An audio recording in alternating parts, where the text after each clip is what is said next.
গ্রামের শেষে গরুর গোয়ালের পাশে একটা ভাঙা খড়ের চালায় থাকতো 14 বছরের রূপা।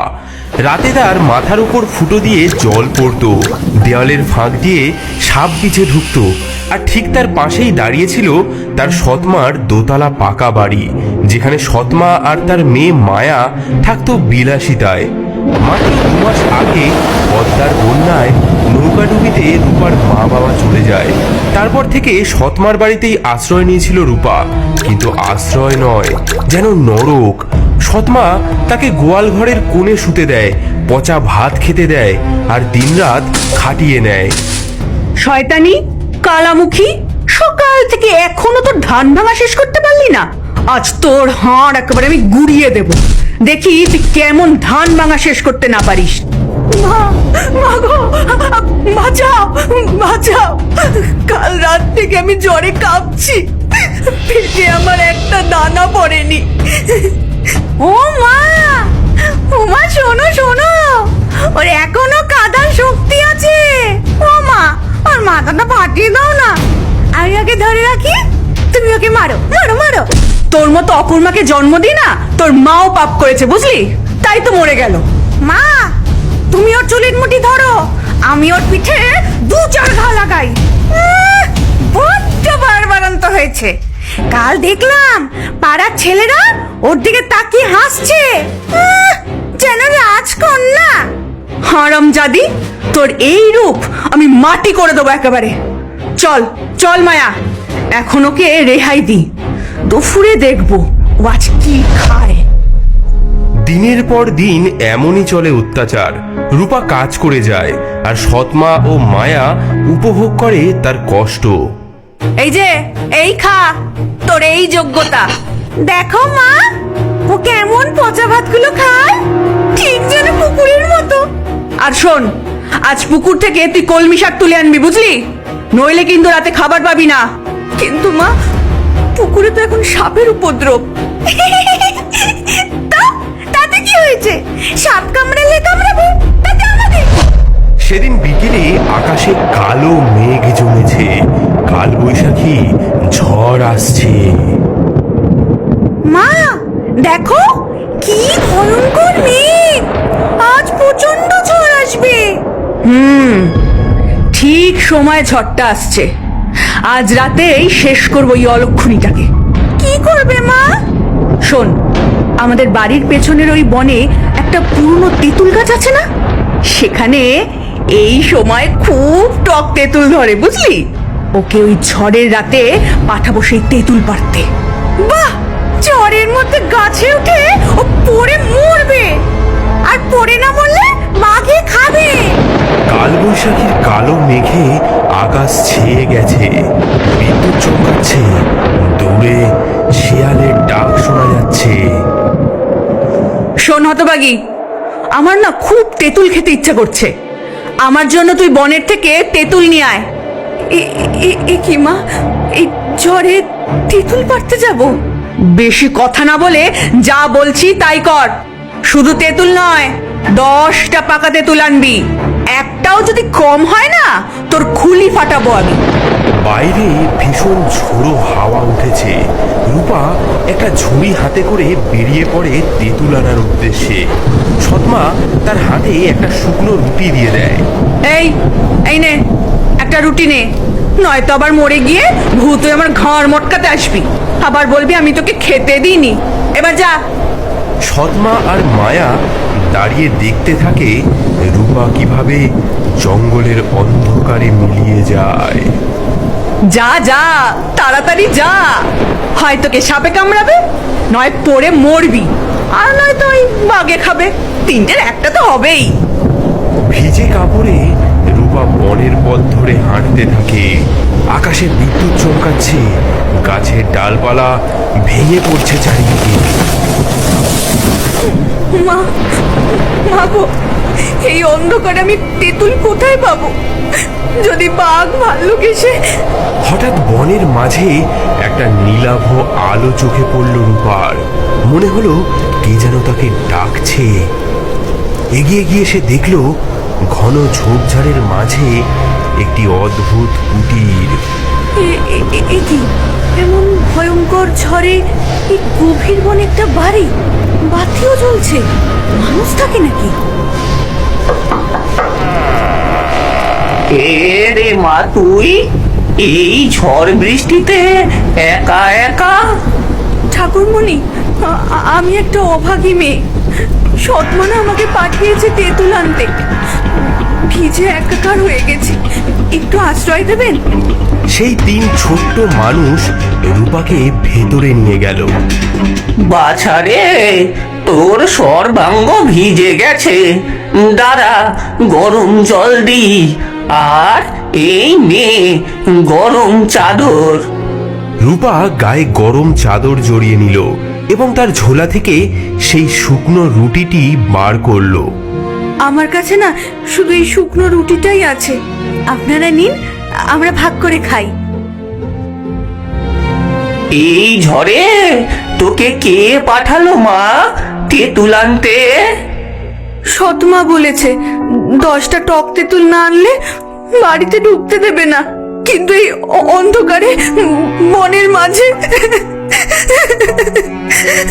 তিন ছোট্ট মানুষ একে অপরের দিকে তাকালো, তাদের চোখে যেন নক্ষত্রের আলো জ্বলে উঠল। মা, এই ঘরটা বড্ড অগোছালো হয়ে আছে, তুই কি একটু গুছিয়ে দিবি? হ্যাঁ মা, দেখি তোর হাতের কাজ কেমন। এই মাটির হাঁড়িগুলো সাজিয়ে রাখ, চালের বস্তাগুলো একটু সরা, গম ডালের থলেগুলো গোছা, আর ঘরের মেঝেটা একটু মুছে দে মা, তারপর দেখবি কি হয়।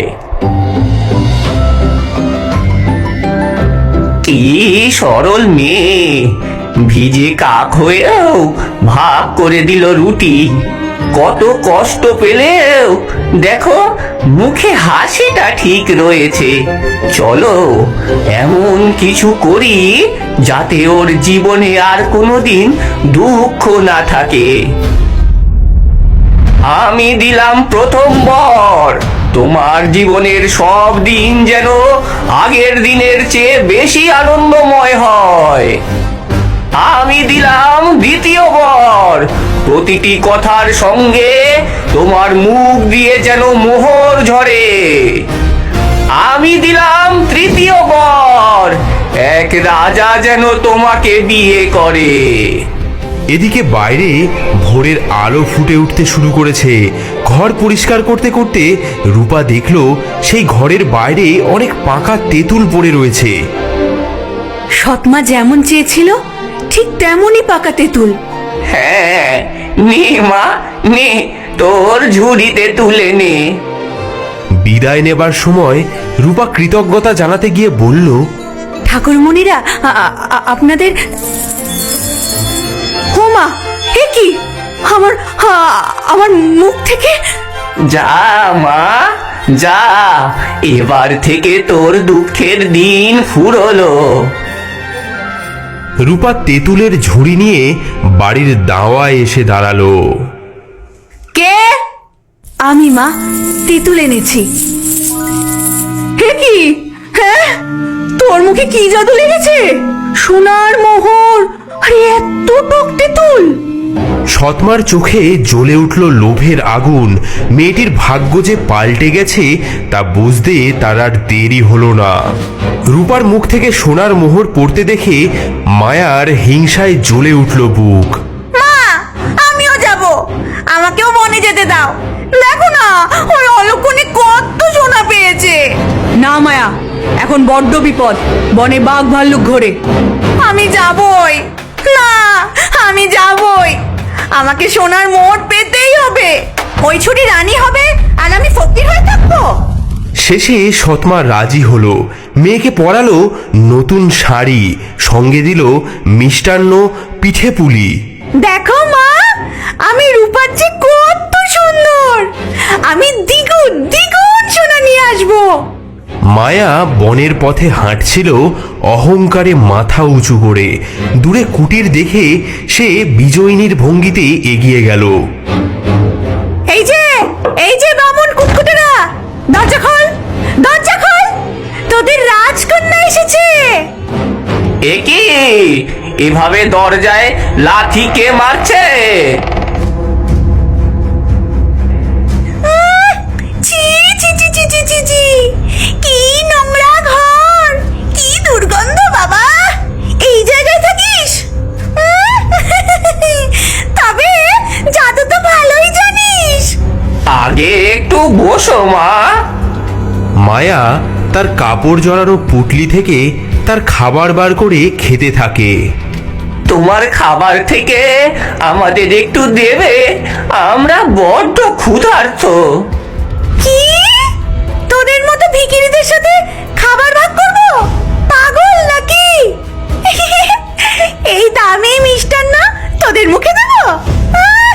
স্বপ্নেও ভাবিস না। তাহলে একটু ঘরটা মুছে দাও। কি? আমি ঘর মুছবো এই দামি শাড়ি পরে? তোদের মাথা খারাপ? আমি রাজরানী হব, ঝি চাকর নই। শোন কুটকুটেরা, আমাকে আমাকে এক্ষুনি জাদু দেখা, নইলে আমি তোদের এই নোংরা কুঠি একেবারে ভেঙে পুড়িয়ে দেব। তিনটি ছোট্ট মানুষের চোখে জ্বলে উঠল ক্রোধের আগুন। আকাশে কালো ঘন মেঘ জমতে লাগলো। বাইরে কালবৈশাখীর ঝড় উঠল। তুই অকৃতজ্ঞ, তোর মনে শুধু অহংকার, তোর হৃদয় শুধু লোভে ভরা, তুই নিষ্ঠুর, তোর মন পাথরের চেয়েও কঠিন। আমি তোকে অভিশাপ দিলাম, তোর জীবনের সব দিন যেন আগের দিনের চেয়ে বেশি দুঃখের হয়। আমি অভিশাপ দিলাম, প্রতিটি কথার সঙ্গে তোর মুখ দিয়ে যেন ব্যাঙ লাফিয়ে পড়ে। আর আমি অভিশাপ দিলাম, তোর মৃত্যু যেন খুব দুঃখের হয়। মায়া ভয়ে কাঁপতে কাঁপতে বাড়ি ফিরল, কিন্তু অভিশাপ তার পিছু ছাড়ল না। কি হলো মা? হ্যাঁ, তেঁতুল আনতে পারলি? মা, মা, সব শয়তানি, সব শয়তানি ওই বামুনগুলো। ও মা, তোর মুখ থেকে ব্যাঙ।